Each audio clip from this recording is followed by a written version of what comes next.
Imagine waking to a fresh blanket of snow, pristine and untouched, save for one chilling detail. A single set of footprints, clear and distinct, leading directly to your secluded farmhouse door. But here's the nightmare, there are no footprints leading away. None at all. Someone arrived, and simply vanished inside. This was the terrifying reality that farmer Andreas Gruber faced in the desolate Bavarian countryside, March 1922. His remote homestead, known as HINTERKAIFECK, was nestled on the edge of a dark, brooding forest. The wind whispered through the ancient pines, carrying secrets across the snow-covered fields, long before the murders began. HINTERKAIFECK wasn't just remote, it was isolated, a world unto itself, where the Grubers lived with a growing sense of unease. Andreas, a stern, traditional man, shared the farm with his devout wife Casilia, and their widowed daughter Victoria Gabriel. Also under their roof were Victoria's two young children, 6-year-old Casilia and 2-year-old Joseph. A tight-knit family, but one increasingly plagued by a subtle, creeping dread that settled over their lives. Weeks before the unspeakable horror, strange occurrences began to chip away at their peace, like frost on a windowpane. Farmhouse keys, always kept in their usual spot, would inexplicably vanish, only to reappear in the most unusual places. Andreas would find them tucked away in a cupboard or on a windowsill, places no one recalled putting them. Then came the unsolicited newspaper. A Munich paper, delivered to their door, despite no one in the family having ordered it. Who sent it?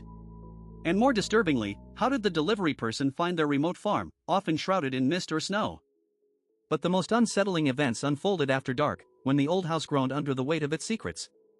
Whispers, faint and indistinct, would drift down from the dusty attic in the dead of night.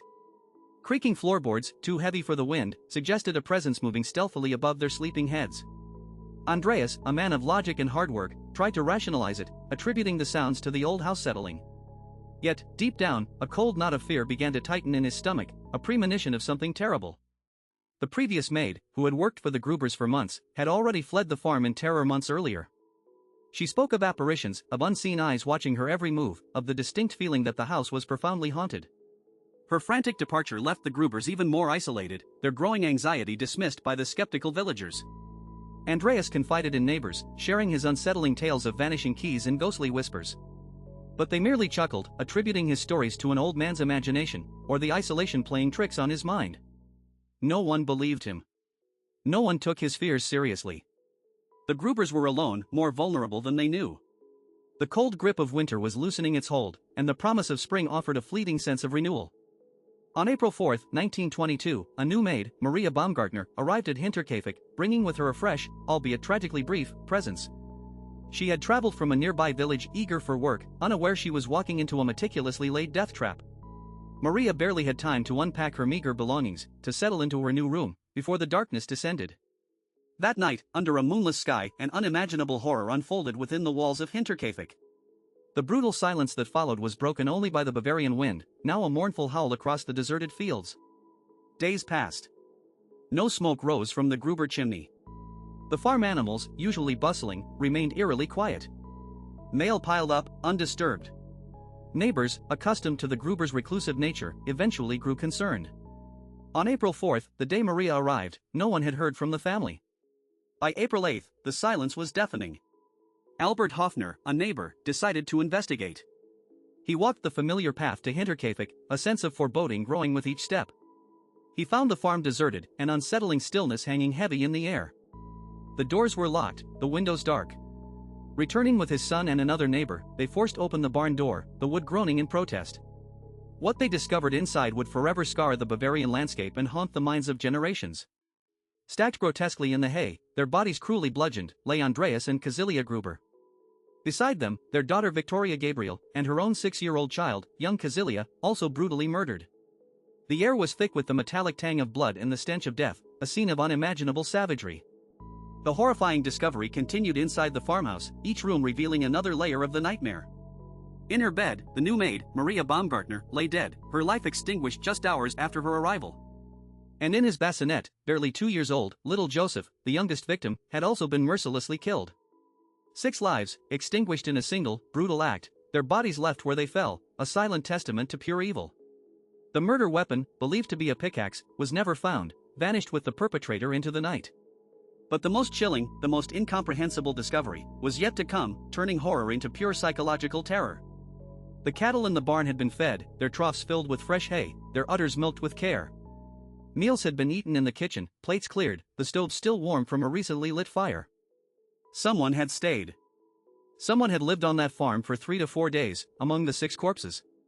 They had tended to the animals, cooked meals, and gone about mundane chores as if nothing had happened.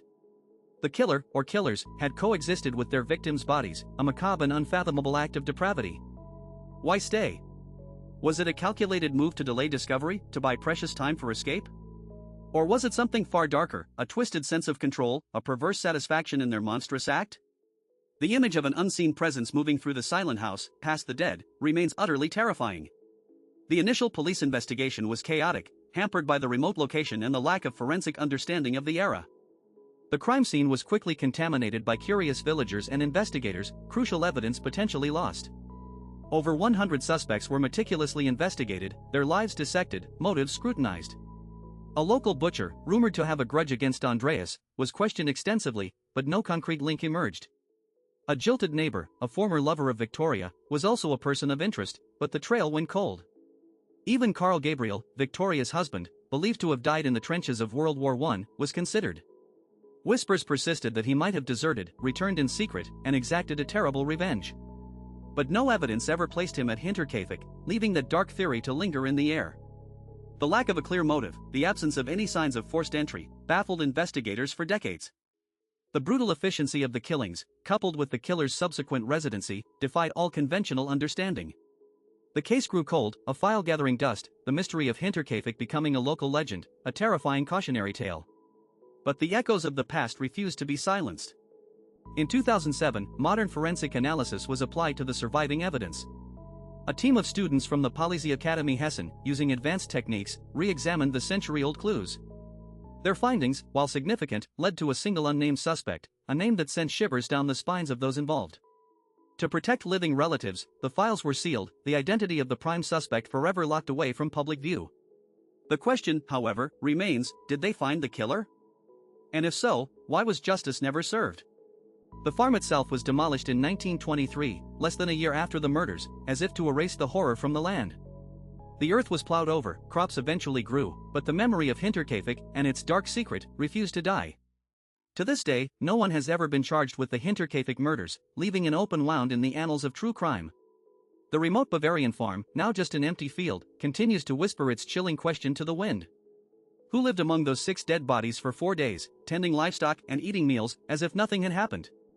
The true horror isn't just the murders, but the chilling, unfathomable presence that lingered, a ghost of a killer's mundane existence. Subscribe to Echoes in the Dark, new mysteries unsealed every week.